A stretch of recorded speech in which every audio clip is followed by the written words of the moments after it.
All in all, ladies, it seems we need someone to take a business trip. One person will suffice. So, who's up for the journey?" A man, sitting in an impressive leather armchair, addressed the 3 female employees in front of him. "Based on my initial calculations, the business trip should take about a week. You should leave on Sunday to arrive by Monday, ready to start work."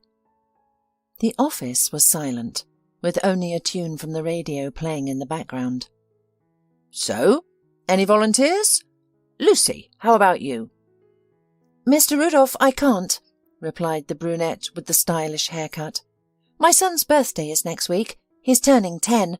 I'd like to celebrate with him, so I can't go." "All right, that's a valid reason. Megan, are you up for it?"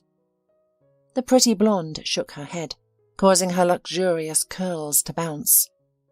"Why complicate things? Mary is from that city. Let her go. I think that's a great idea." Another blonde, this one with straight hair, agreed. "Exactly, Mr. Rudolph. Megan's suggestion makes sense. Who better than Mary to go? She can mix business with the pleasure of nostalgia and catching up with relatives." The man nodded. "Right, then all that's left to do is notify Mary. By the way, why isn't she at the meeting?" Quick thinking, Megan stood up for her colleague. "You sent her to the supplier to negotiate a few points in the contract's annex. She'll probably be here soon." Sure enough, as soon as Megan finished speaking, there was a knock at the door, and a woman with ruddy brown skin and long hair, gathered in a high ponytail, entered the office. She sat down at the table with her colleagues, handed the chief a folder with documents, and explained, "Sorry for being late. I got caught in a traffic jam." The boss nodded approvingly after reviewing the documents. Without preamble, he announced, "Mary, prepare for a trip. You have a business trip to your hometown for about a week. Any objections?" Mary shrugged her shoulders and said, "If it's necessary, it's necessary." She began to clarify the tasks for the upcoming business trip, and Mr. Rudolph, having dismissed the other women to their workplaces, detailed the trip's specifics to her. Mary knew that her jealous husband Zach wouldn't be pleased about her week-long absence on a business trip. The upcoming trip to the city, where she spent her childhood and youth, stirred mixed feelings within her. While she looked forward to seeing her relatives, she also dreaded the potential for a painful encounter. In her hometown, Mary had suffered a significant disappointment because her first love hadn't resulted in happiness. His name was Bob Jeffries. He was her classmate, and they spent the last year of study dancing slow dances at school discos and strolling around the city under the enchanting twilight. From a girl smitten with love, Bob was more handsome than all the popular musicians in the world. With his short haircut, broad shoulders, sharply defined cheekbones, and a massive chin, he was very handsome and manly. His dark brown eyes seemed to gaze directly into her heart, easily discerning Mary's feelings of love. The girl had fantasized that Bob was the love of her life, and they would always be together. However, the guy was looking for a better option and found one effortlessly. He didn't even have to go far. He chose Kate Lampkus, an unpleasant, arrogant girl who always smelled of particularly strong perfume. To her classmates, Kate boasted that her perfume was an original Chanel, allegedly purchased in Paris during a trip with her parents on her 16th birthday. Mary found out almost immediately that Bob was dating Kate. She smelled the unfamiliar perfume on his denim jacket from several meters away, prompting her to ask him directly, "What's going on?" Bob admitted honestly to having a sort of romance with Kate Lapkus, but also expressed his desire to continue meeting Mary secretly. Mary refused, and then she found out that Kate's father, a local businessman, had hired Bob to his company. It was clear to Mary that her lover had sold himself out, and for a substantial price by their local standards. What hurt her most was Bob's cynicism. He did not switch partners out of love, but for selfish reasons, and he wanted to keep Mary around for his amusement. The pain of betrayal was too intense for her to bear, so she decided to distance herself from the self-serving Bob. Masking her feelings, she told her parents that she wanted to try her luck in the capital. They discouraged her, warning her about the dangers and complexities of a big city. But surprisingly, everything turned out quite well. The provincial, as it sometimes happens, was just lucky. She found a job and met a man who could melt the ice in her heart. Zack was 7 years older than Mary, had already graduated from university, and held a normal position in a large concern.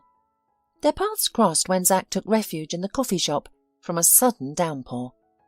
While waiting for the rain to stop, he had the time to appreciate the young barista's attractiveness and good nature.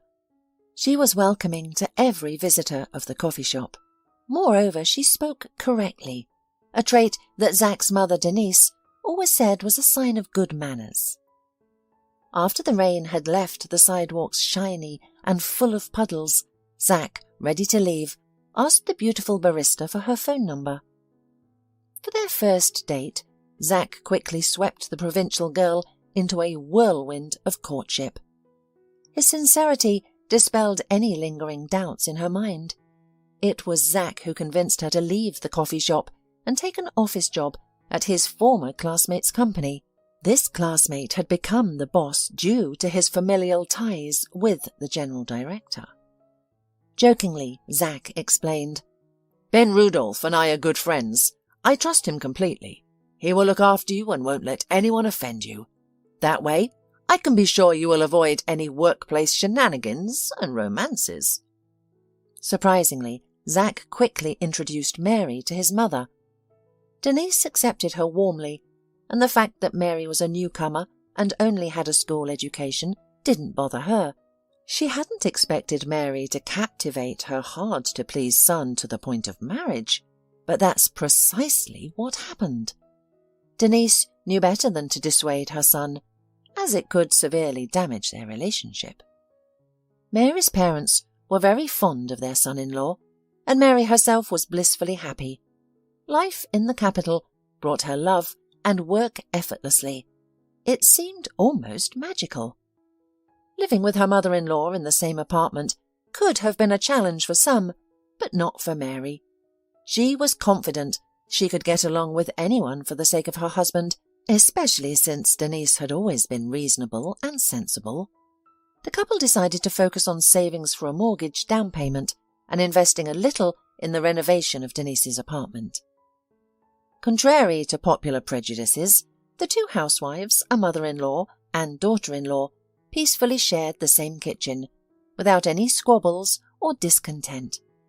Hearing her colleagues complain about their in-laws, Mary quietly rejoiced in her good fortune. Everyone was satisfied, especially Zack, as his mother and wife didn't compete for his attention, creating a cozy and pleasant atmosphere in their apartment. When, during the dinner, Mary informed Zack that she would be going on a week-long business trip, he got visibly upset and exclaimed, "Why on earth did your boss decide to send you? Aren't there any other employees? He knows my stance on your travels."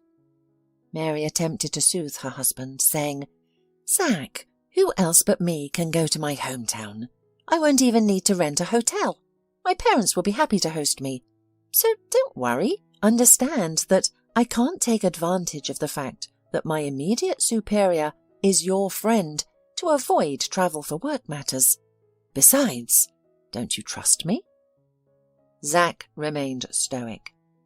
He understood that his wife's work trip did not pose a threat to their marriage, but despite many years of marriage, he disliked the idea of a long separation. He admitted, "No, it's not that. I trust you, and I understand that meeting your parents is a great bonus of this trip. It's just that I'm going to miss you." Denise, who had lately been arriving home from work much later than the young people, as she referred to her son and daughter-in-law, walked in on a peaceful scene in the kitchen. Mary and Zack sat on the sofa arm in arm. The elderly Tom, the cat, was snoozing next to them, well fed and content with his life. Mary noticed her mother-in-law and began setting the table for her. "Zack and I have already eaten. I'll set the table for you now, and then we can all have tea together." Zack's mother gently patted her sleeping pet, who murmured worriedly. After washing her hands and changing her clothes, she joined them at the table. Denise ate her dinner happily, merely nodding when she heard that her daughter-in-law would soon be going on a business trip.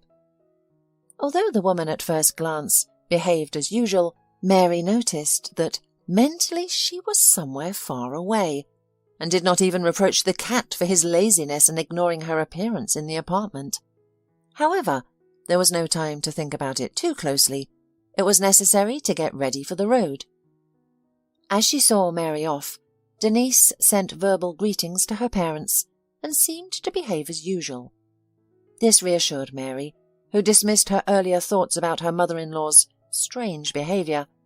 Her focus shifted to her upcoming trip back home. At the airport, Mary was met with the usual bustle. Ignoring the insistent taxi drivers preying on tired and hurried travellers, she made her way to the bus stop. Mary didn't let her parents know about her arrival to avoid causing unnecessary fuss. She knew that otherwise her mother would have prepared a feast fit for a wedding. Each time she approached her home, an inexplicable feeling overwhelmed her. Her anticipation of a joyful reunion was tangled with both happy and sad memories, causing her heart to beat a little faster. Seeing the kitchen light on, she knew her family was home. She unlocked the door to her parents' apartment and announced loudly, "Hello, everyone." Her parents were thrilled with their daughter's surprise visit, but a situation cast a shadow over their reunion. The mother confessed, "Mary, we made reservations at the sanatorium for Wednesday. It was a last-minute trip and we didn't expect you to visit." She paused, then turned to her husband. "Should we give our spot to someone else?" "No, Mum," Mary protested. "Don't change your plans on my account. I'll be travelling for work and will likely only be home for the night.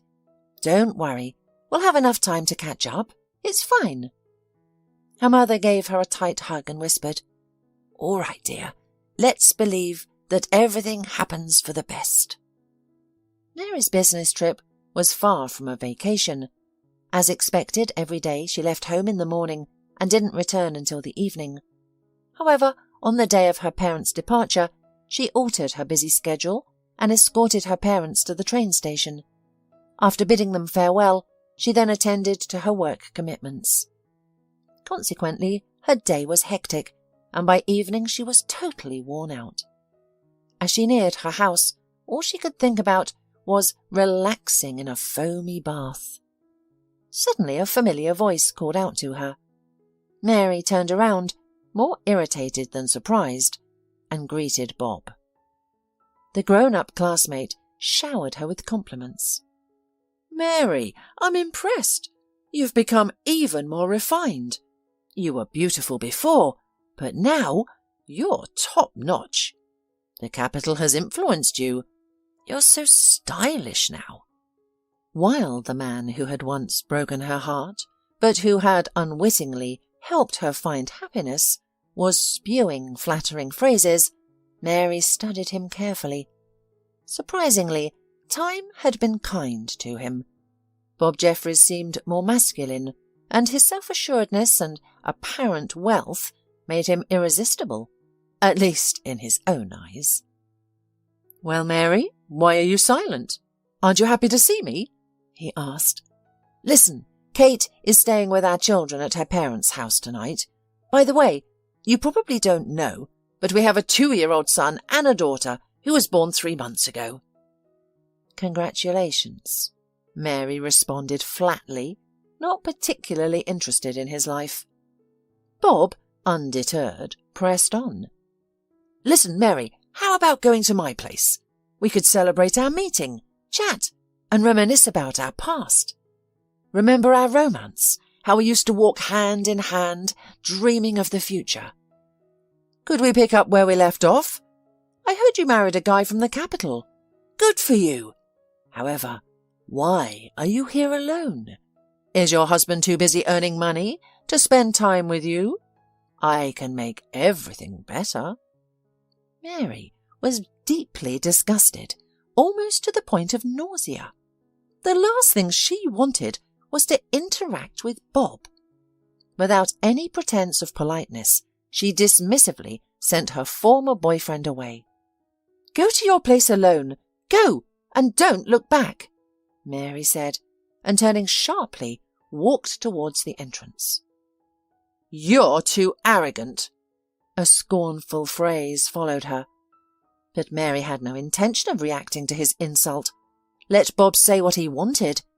Neither his words nor his once impressive appearance held any power over her now. They no longer stirred any nostalgia or bitterness. It was wonderfully liberating to finally let go of her resentment towards the past. After rewarding herself with a relaxing bath, Mary felt invigorated. Her work was progressing better than expected, and there was hope of finishing her business trip ahead of schedule. She missed her husband deeply. Moreover, there was nothing or no one in her hometown that could compel her to stay. And indeed, everything was finished before the plan, and by Thursday afternoon, Mary had already booked tickets for the next train to the capital. She tidied up her parents' apartment and set off home. When she got home late that night, she was surprised, for the apartment was empty, except for the furry Tom. It appeared that both Zack and Denise were held up at work, leaving the pet hungry. "What, Tom, have you not eaten for a while?" Mary asked with a smile, not expecting an answer. However, the cat seemed to understand her, responding with a long meow. Looking back at Mary, it continued towards the kitchen. Mary fed the tail extortionist, refreshed his water, and noticed the overflowing trash can, which emitted unpleasant odours. She carefully took out the bag and went to the trash cans in the yard. The lantern's light was enough to prevent her from stumbling, guiding her to her destination. As she prepared to dispose of the garbage, she heard voices from behind the metal sheet, separating the containers from the pavement. One voice was unmistakably familiar to Mary. She listened more intently and recognized it as her mother-in-law's, who was unaware of her presence just 7 meters away. It was a rather unexpected situation. Mary intended to slip away unnoticed when suddenly she heard her name mentioned. Overcome with curiosity, she decided to stay put. Despite chastising herself for it, it became clear that what Denise was discussing was not intended for her ears. "Mary's away on a business trip, but judging by the light in the windows, my son must be home. Otherwise, I would have invited you in," she heard her mother-in-law say. A deep, unfamiliar male voice responded in a flattering tone. "Darling, you realize that at our age, hiding in various rented places isn't a viable option, let alone hygienic. I wish you nothing but the best, and I'm so embarrassed that I can't offer you my own apartment. After my divorce, I left everything to my wife and son, and now I feel bad for taking you, the woman I love, to all sorts of rented apartments. I feel incredibly guilty, but you know, I care for you so much. It's more than love. It's adoration. You are like a goddess to me, a true blessing from fate that I don't deserve." There was a brief silence, broken only by the sound of a kiss. Mary stood still, too scared to move, until she heard Denise's timid response. "I understand everything, Joshua, and I appreciate your feelings for me, but what can I do? I can't evict my son and daughter-in-law, who is like a daughter to me, and leave them homeless. They are saving money to buy a house, and, moreover, they completely renovated my apartment with their own money. How can I kick them out?"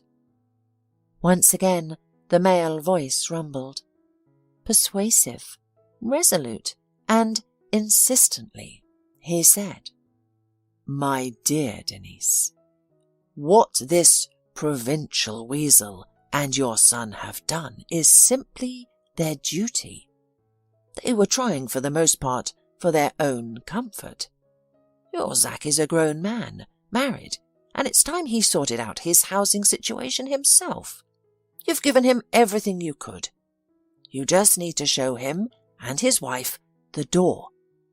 There's no need to wait for a suitable occasion to put this matter off. Act fast. When your cunning provincial daughter-in-law has a baby, your apartment won't be valued highly on the market with a minor tenant. You'll need to sell it at a substantial discount, losing a considerable amount of money. And for what? Out of pity for your son and daughter-in-law? You should pity yourself first. We could be sitting on the sofa in your cosy living room, discussing paintings or movies, but instead we're like teenagers hanging around on the streets and sleeping on other people's pillows. I'm fed up with this instability." Denise timidly objected. "Joshua, you have repeatedly suggested that I free the apartment from Mary and Zack. I can't imagine how to do that. If I ask my son to move, he'll be upset. Should I stir up a scandal so that my daughter-in-law leaves with her husband? It's odd. She's done nothing wrong. In fact, Mary is tidy, cooks well and never causes trouble. We haven't even had a single argument in all 3 years." The invisible interlocutors fell silent. Fearing that now they would go in the direction of the house, Mary quietly, so as not to give away her presence, and without throwing away the garbage bag, hurried back home. She needed to reach home before her mother-in-law and keep her eavesdropping a secret. Running as fast as she could, she reached the bushes that concealed her route to the entry door. Inside the apartment, she put the unpleasant-smelling bag on the balcony, sighed, and remembered her grandmother's old saying, "Nothing should be thrown out in the evening." Yet one could argue that if she hadn't tried to get rid of the source of the foul smell, she wouldn't have overheard the peculiar conversation. Mary was intrigued by the conversation between her mother-in-law and a stranger named Joshua, not because she feared leaving their comfortable apartment for rented accommodation, but due to the hint of insincerity in Joshua's voice. She knew she must tread carefully to avoid offending Denise. Mary had just finished unpacking when the lady of the house came into the apartment. "Mary, have you been here long?" she exclaimed, surprised. "No, Denise. I arrived about 10 minutes ago. I managed to finish my chores early. My parents are in a sanatorium, so I hurried back. I missed you and Zack," replied Mary. Denise warmly smiled at Mary and said, "That's good. Zack should arrive soon. He's been swamped at work all week. You must be hungry from the trip. Why don't you have something to eat?" Mary declined, saying, "No, thank you. I'll take a shower and freshen up. We can dine together when Zack returns." The mother-in-law responded with a nod and a half-smile. Mary was puzzled.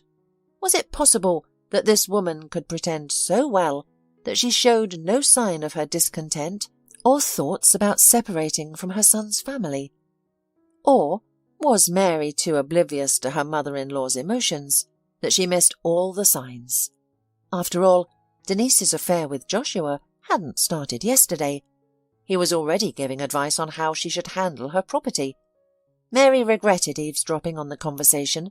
If she hadn't, everything would have remained normal. Now she had to subtly convince her husband to consider moving to a rental, or better yet, buying their apartment via a mortgage finally. The morning didn't clarify how she should proceed. Despite the opportunity to rest for another day, she chose to go to work, hoping it would distract her from her troubling thoughts. Mr. Rudolph greeted her warmly, while her colleagues expressed surprise that she didn't extend her weekend. It did not even occur to her to open up. But not because Lucy, Megan and Holly were bad, jealous or stupid. It was just that the relationship between the colleagues did not go beyond working cooperation. They would chat during lunch and occasionally go shopping or to the theatre after work, but they respected each other's personal boundaries.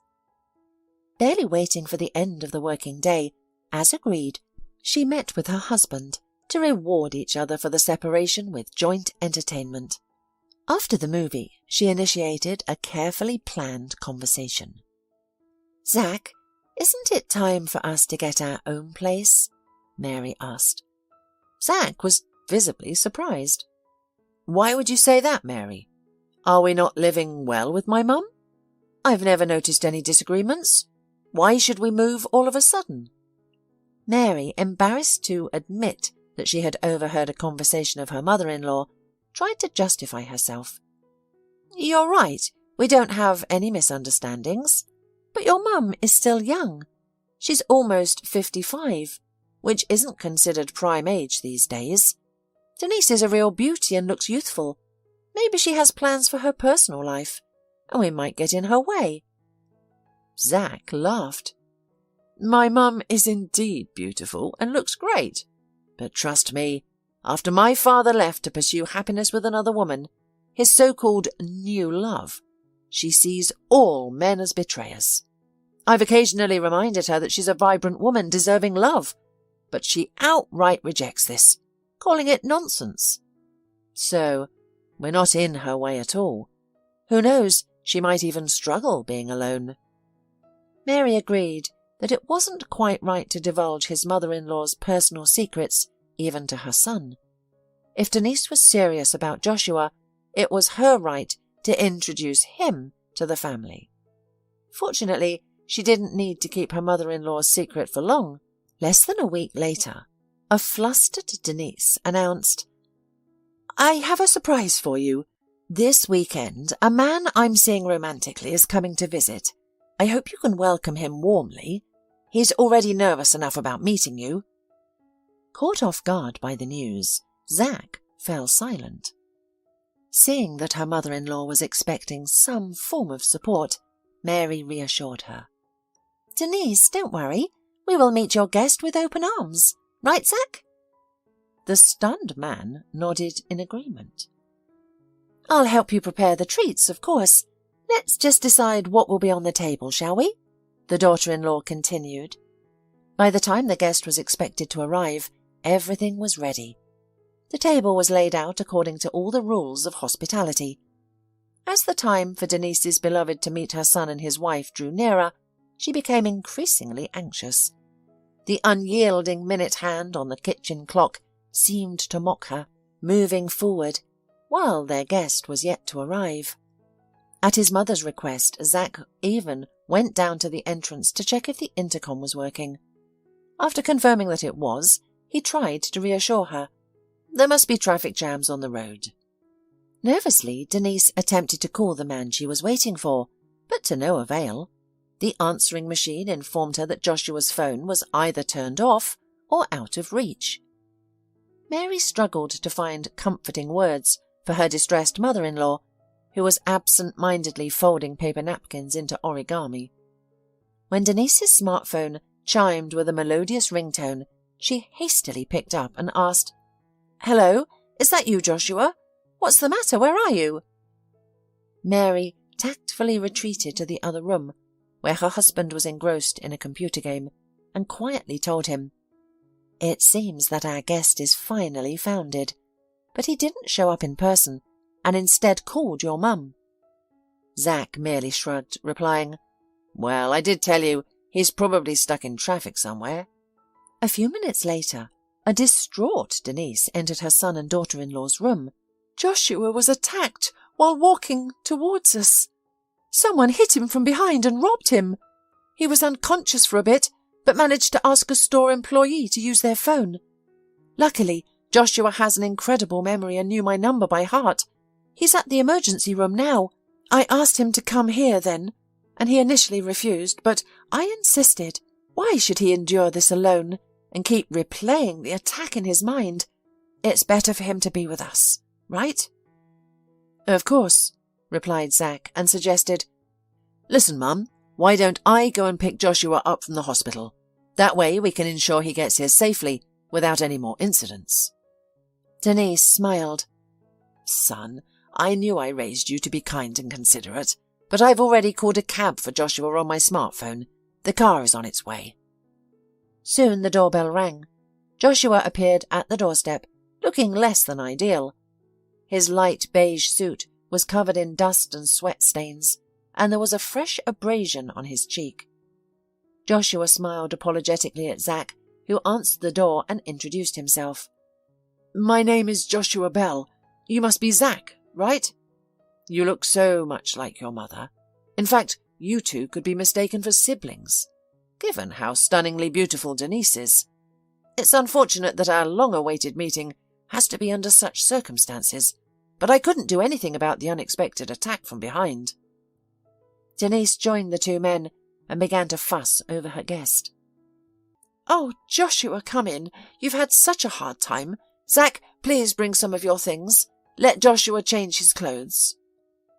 To Mary's surprise, the man whose conversation she had heard at the dumpster was quite confident when he appeared in the hallway.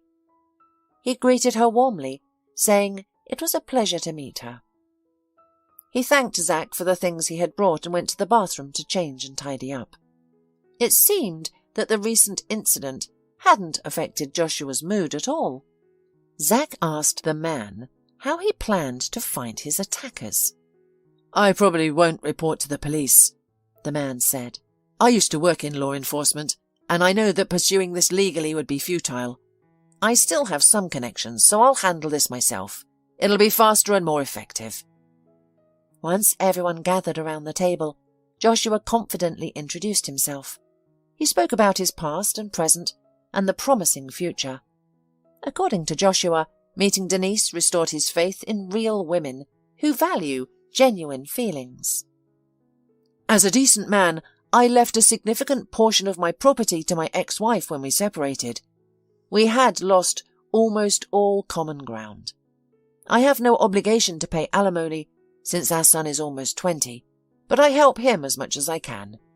Fortunately, I have a steady job, and in fact, I was at the origin of this firm and am one of the heads. Even though I currently rent a room in a hostel, I'm far from poor.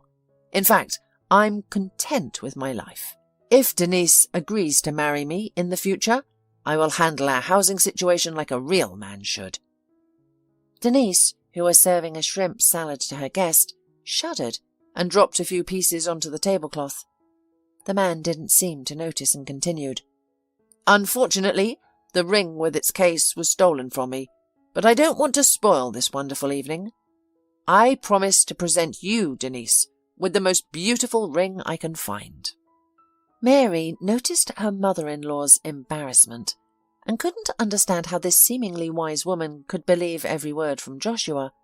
His tone was insincere, overly sweet, like a marshmallow dipped in honey and covered in powdered sugar.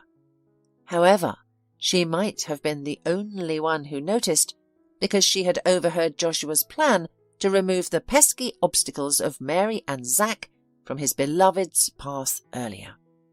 Contrary to his actions near the trash cans, the guest was showering Denise, her son, and daughter-in-law with compliments at the table. "Zack, Denise has spoken so highly of you that I initially thought it was just a mother's exaggeration, but after meeting you, I confess my mistake. It's heartening to see how you care for your mother. Mary, you too are an admirable person. Your hard work commands genuine respect, and it's a joy to see how well you treat your mother-in-law." Feeling almost like the host, the man poured drinks and proposed a toast. "Zack and Mary, I wish your family happiness and prosperity. I've noticed how well you understand each other, and I wish Denise and I could share such harmony. Let's also toast to mutual understanding and hopefully a strong family friendship." Mary was taken aback by Joshua's hypocrisy. He could arguably win an award for his acting skills, but her intuition suggested he wasn't aiming for an acting accolade, but a more valuable prize, like the chance to move into a comfortable apartment and live happily. Denise smiled at her suitor, blinded to his hypocrisy. Perhaps it wasn't her fault.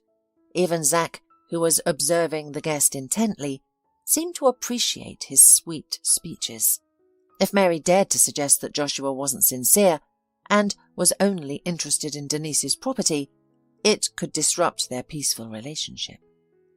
There was only one way out of the stalemate: to sit quietly and to watch how events would develop. Meanwhile, Joshua went on with his offensive, and at the end of the evening, when the excited Denise and Mary served dessert, he asked for a moment's attention. "Denise, will you marry me? Or do you need time to think?" he asked.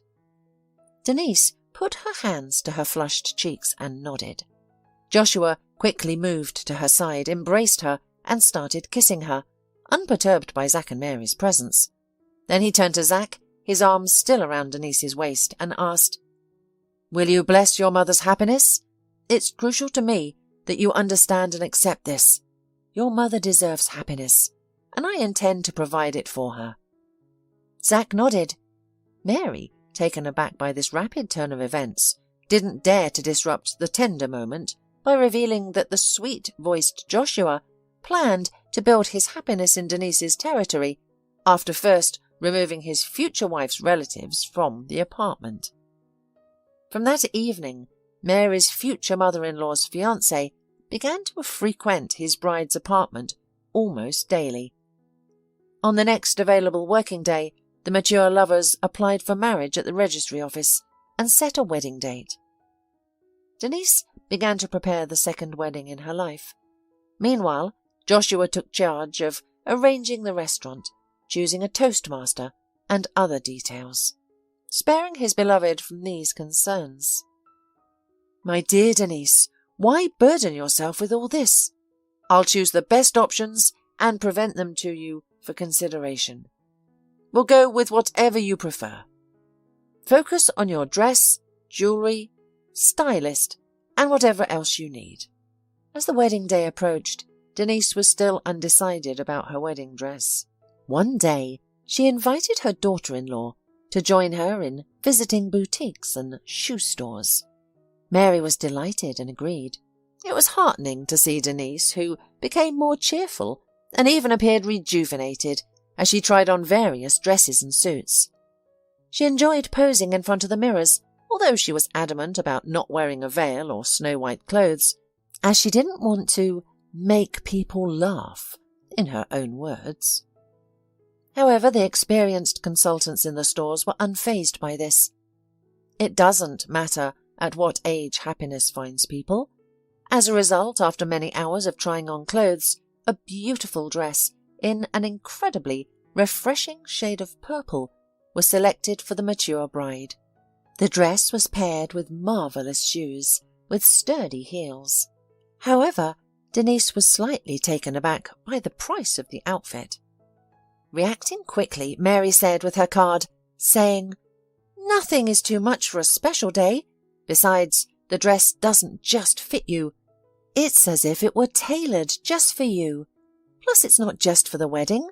It's perfect for any festive event." Denise smiled sincerely. "Thank you, Mary, for helping me decide. I probably would have chosen a more budget-friendly option. Remember the light suit from the department, where the bright scarlet dress was displayed on the mannequin at the entrance. But then I would have regretted it. Now, let's find something interesting for you." Mary agreed, not because she needed a new outfit. She already had a well-cut dress, but she simply enjoyed the bonding experience with her mother-in-law during the outfit search. However, the more she conversed with Denise, the more she realized that Joshua's influence on her was far from positive. While taking a break at the cafe during their shopping centre marathon, Mary's mother-in-law refused to eat anything and instead sipped unsweetened green tea. This puzzled Mary, as Denise was known for her sweet tooth and usually ordered cheesecake or a milkshake whenever possible. Denise explained that she was trying to lose weight because Joshua preferred slim women, and she even considered surgery to reduce her stomach size for more effective weight loss. Mary was taken aback by this, knowing that Denise was terrified of surgical procedures. She even avoided getting a minor ingrown toenail procedure at the clinic, choosing instead to home-treat it for 2 weeks. This sudden revelation about considering surgery was both unexpected and concerning, especially since Denise's figure was near perfect and Joshua's behaviour seemed tactless and unfair. Seeing that the groom had taken too much power over his bride, Mary became anxious because if her mother-in-law was thinking about the operation, she would sooner or later support Joshua's idea of vacating the apartment. So it was impossible to postpone the conversation with her husband and confess to the overheard conversation, and she finally initiated a difficult conversation. "Listen, Zach, this Joshua strikes me as insincere. He says all the right things, but something feels off about him. Besides, he's pushing your mum to lose weight. And there's more." She then shared everything she had overheard near the trash cans and suggested, "Let's not wait for your mum to ask us to leave. It would be too awkward for her. Let's calculate our savings, make the first mortgage payment, and move into our own apartment. Even if it's not the house we dreamed of. But it will be our first place." Zach appeared troubled and stunned his wife with his own confession. "I gave about a half of our savings to Joshua this morning. He said he didn't have enough for the wedding. And he also wanted to buy my mum a travel trip and a car as a wedding present. He had money on bank deposit, but he didn't want to withdraw his funds from it in the end date and lose interest. He promised he'll pay it all back in a month, once his deposit matures." Mary tried to maintain her composure, even attempting to soothe her husband. "Well, there is a silver lining. We're not facing eviction anytime soon. When Joshua repays the money, we'll be back on track with the idea of our own apartment." Feeling guilty, Zach started to defend himself. "I'm sorry, Mary. I don't know how I got swayed by his arguments. He made it sound so logical. We're about to become family, and he promised to repay me with a small bonus. I was so captivated by the trip he planned to buy for my mum as a surprise honeymoon gift. I didn't even ask for a handwritten promissory note. Surely he isn't going to deceive me, is he?" Mary harboured some doubts, but chose not to voice them so as not to upset Zach even further. Instead, she tried to lift his spirits. "Don't worry. Joshua is marrying your mum in less than a week. We're not going to damage their relationship by demanding a promissory note now, are we? Let's focus on preparing for the party." Despite reassuring her husband, Mary was anxious. By her calculations, her husband had given Joshua about 30,000. However, there was nothing to be done about it. Mary took solace in the fact that she had no more secrets from Zach. Denise and Joshua's wedding was splendid. Joshua was touchingly attentive to his now official wife. All the guests were certain that this marriage would be strong and happy. Joshua dramatically knelt and presented his gift to his beloved, saying, "Denise, you are my goddess. I pondered how to thank you for agreeing to be my wife. After a few sleepless nights, I thought of it. I suggest we take a trip to the island where, according to legend, Aphrodite herself lived." The guests warmly applauded Joshua's romantic gesture and generous gift. However, Mary felt a twinge of resentment, knowing that the voyage was not financed by her new husband, but by the savings of her and her husband. Their first night as newlyweds was spent in a luxury hotel room, and then they returned to Denise's apartment. Zach and Mary prepared a breakfast of delicacies to welcome them, but Mary noticed Denise seemed unusually anxious. Finding a moment when their husbands were fixing a suddenly broken washing machine, she asked, "Denise, what's wrong? You seem lost in thought." "Oh, Mary," she replied, "late last night Joshua received a call from his business partner. Our peaceful honeymoon is likely over. we may have to cancel our trip. His partner can trust only Joshua to inspect a branch in Alaska. I was looking forward to a week of basking in the sun and swimming in warm waves. Crete has always been a dream of mine. It would have been a perfect holiday in the velvet season, but sadly, it's not meant to be." Mary attempted to comfort her mother-in-law. "There are times when we must adjust our plans. My mother always told me, everything that doesn't happen is for the best. That's how fate has ordained it. At least Tom won't miss you." Denise, holding the cat that had just strutted past the sofa, stroked her fluffy pet and agreed. "Exactly. At least Tom won't suffer. Although, to be honest, I don't think he cares who feeds him, provides water or cleans his litter box, as long as it's all done on time." The conversation shifted from the cancelled vacation to discussing the temperaments of cats in general, and Tom's temperament in particular. This was much more enjoyable than dwelling on something that couldn't be changed. When Joshua and Zack rejoined the women, Denise seemed to be in a better mood. After their breakfast, Joshua suggested, "If no one objects, I'll sleep here tonight. I still haven't chosen a suitable place for us to live together, especially since my room is paid for 2 months in advance. There's no reason to waste money on something extra." No one objected. Perhaps Zack felt a bit uncomfortable, thinking that his mother would be in the next room with Joshua, but he didn't voice his concern. Mary didn't feel she had any say in the matter. After all, since her mother-in-law was married, where else should her husband sleep but with his wife? The next day, Mary offered her co-workers her mother-in-law's Crete trip voucher. Holly jumped at the idea of a vacation on the island. "I still have an unused vacation. I think Mr. Rudolph will be able to sign a week for me.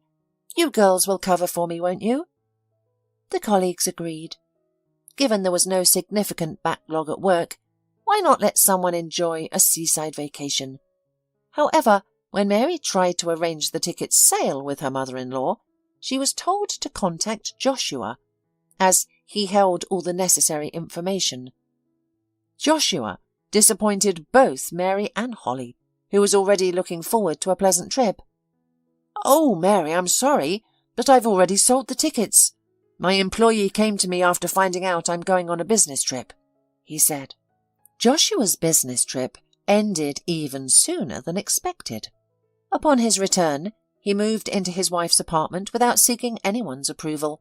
He brought with him not only his essential items, but also souvenirs from the north: Alaska bear claw salad and pasta server, woolen scarf, and magnets from the town visited. Despite Joshua's evident joy of being near his beloved Denise again, Mary, however, felt uncomfortable with the attention she was receiving from him. He was clearly interested in her, but he managed not to cross the line of decency.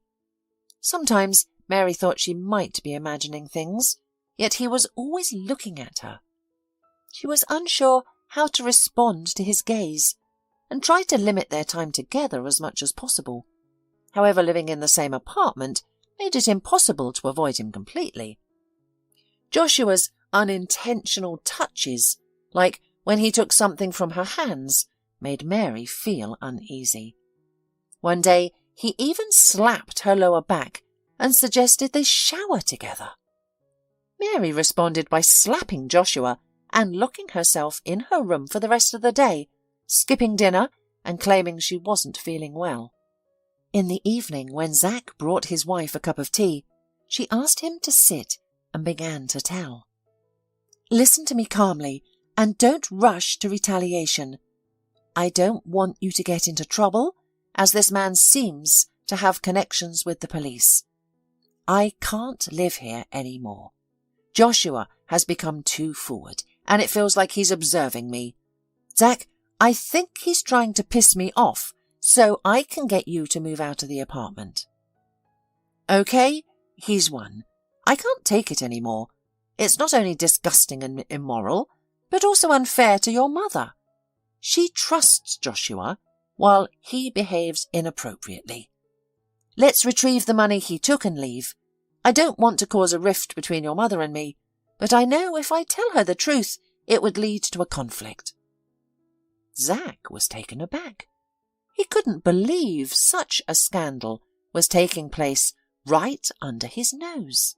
When morning came and only he and Joshua were left in the apartment, Zack decided to have a conversation with him. He started on a neutral note. "Listen, how's your bank deposit? Has it come to its end? I need my money." Joshua was not embarrassed. "Oh, here's the thing. When I was on a business trip, the contract was automatically extended and all accumulated interest was added to the principal deposit, as per the terms of a contract. I'm sorry to make you wait, but withdrawing the deposit now would mean a loss. If it's urgent, I'll borrow money from a friend tomorrow to repay you. It's embarrassing for me too." Joshua looked so remorseful that Zack felt guilty for asking for his money back. However, he still had another important issue to discuss.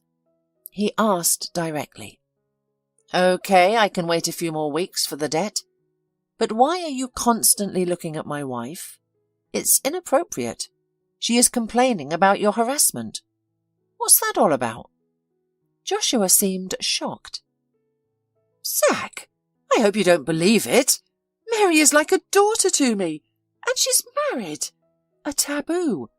Moreover, she's your wife. How could I disrespect her like that?" Zack began to question Mary's truthfulness, as Joshua spoke too convincingly. But he still asked, "So you didn't touch her inappropriately?" Joshua was outraged. "Of course not. I didn't want to talk about it, but it's your wife who bothers me. I kept quiet to avoid upsetting you and Denise, but she's always around me. It's awkward. I've told Mary multiple times to behave appropriately, but she seems to provoke me deliberately. She probably wants to tarnish my image in Denise's eyes." Mary, who had returned home for her forgotten purse and inadvertently overheard a conversation not meant for her, stormed into the room. "Well, Joshua, repeat everything you just said with your vile tongue, but this time look me in the eye. Am I the one being dishonest? You rusty mushroom. Speak up, but don't overdo it. You're giving me a hard time, and you're making it look like it's the other way around. Aren't you ashamed of lying like this? You're a mature man, but instead of wisdom, you're filled with malice. You're a despicable person. Not even a person, but you slouching animal." Joshua wrinkled his nose. "Zack, where did you find such a country bumpkin? What kind of language is this? It's as if your Mary was raised in a tavern. Her parents must be uncivilized. They didn't teach her how to speak to elders." Mary was livid. "Don't you dare mention my parents. Why bring up my origins? That's irrelevant, because you truly are a despicable person. Clearly we're not having a constructive conversation, so we'll proceed legally. Now sit down and write a statement that you borrowed money from Zack on a specific date and that you'll repay it by New Year's Eve. My husband is an honourable man, and for some reason he trusted your word. Given your constant lies, this is the only way to deal with you, by documenting all agreements. Disgusting. Not a man at all." Joshua grinned. "By the way, I didn't borrow the money from you. I borrowed it from your husband. So you don't have the right to boss me around. I negotiated with him, not with you. Zack is a good man, and you need to keep quiet." Mary, feeling indignant, turned to her husband. "Zack, why are you silent? I'm being insulted, and you're taking his word over mine? You're risking our money. Tell him to sit down and write a promissory note. You can't trust his word." Joshua continued smirking. "Listen to your wife, Zack. Let her boss you around, and you will turn into a henpecked." Shaken, Zack finally spoke up. Not to Joshua, but to his wife. "Mary, please calm down and go to work. We'll sort this out man to man. It's not your place to tell us what to do."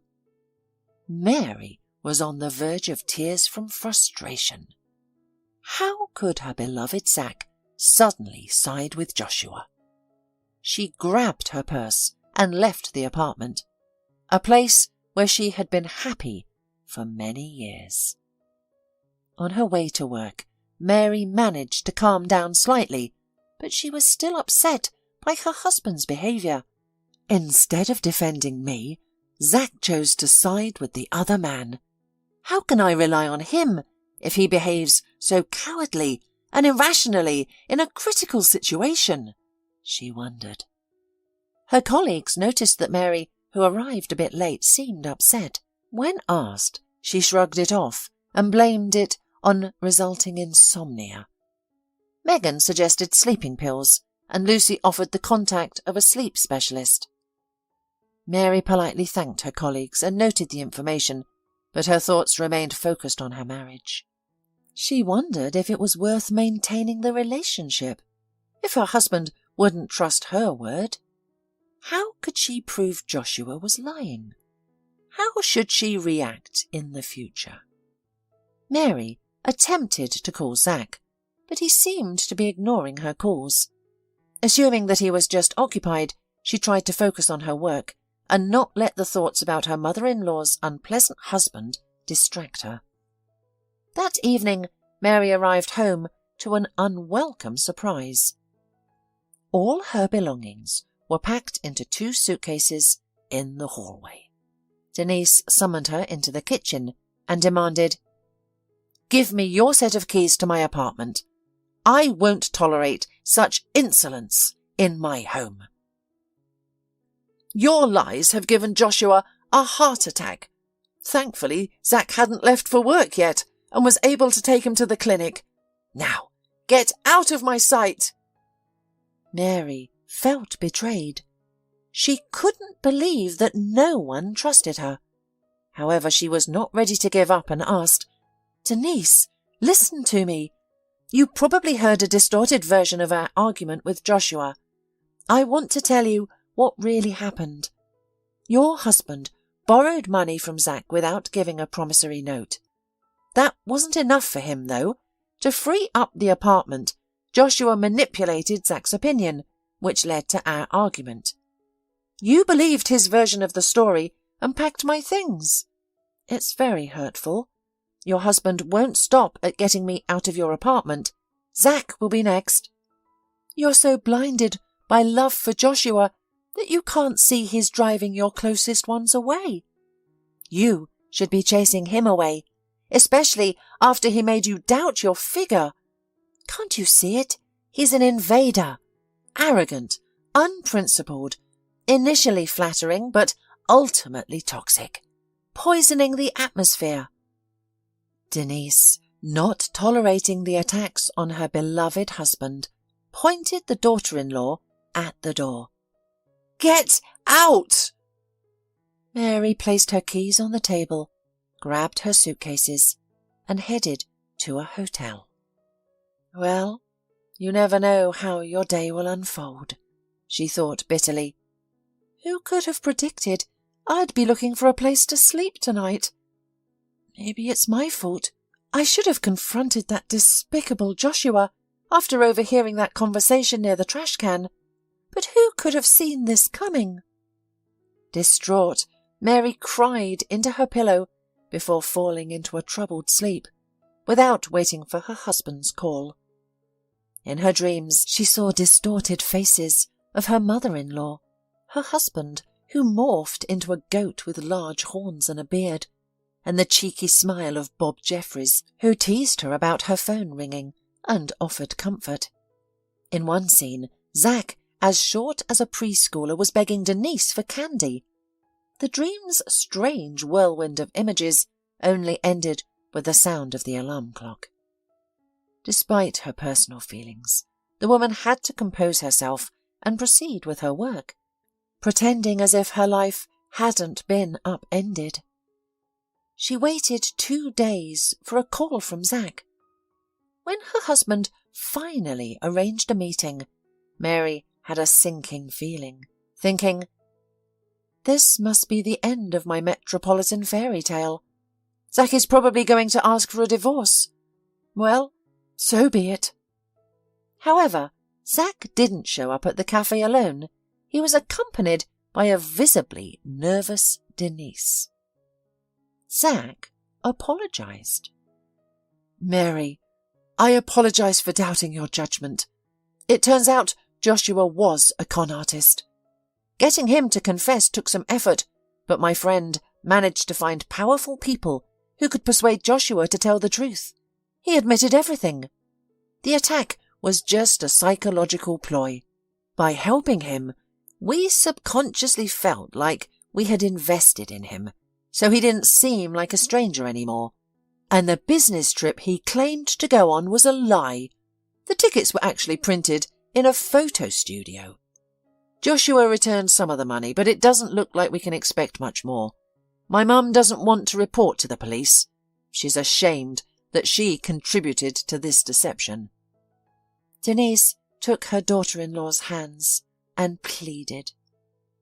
"Mary, my dear, come home. I promise no one will ever hurt you again. I made a mistake, and I hope you will forgive me. Please, come back." "Denise, I bear no ill will towards you. It's your right to decide who stays in your house.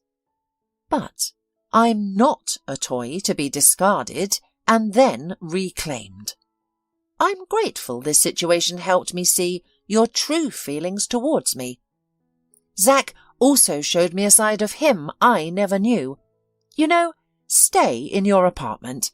I think I'll file for divorce, work for 2 weeks, and go home. As I can see, the housing problem has spoiled everyone in the capital."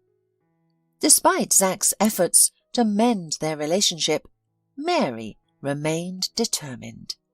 Her parents were always there for her back in her hometown, and she was confident she could find a man who would trust her unconditionally.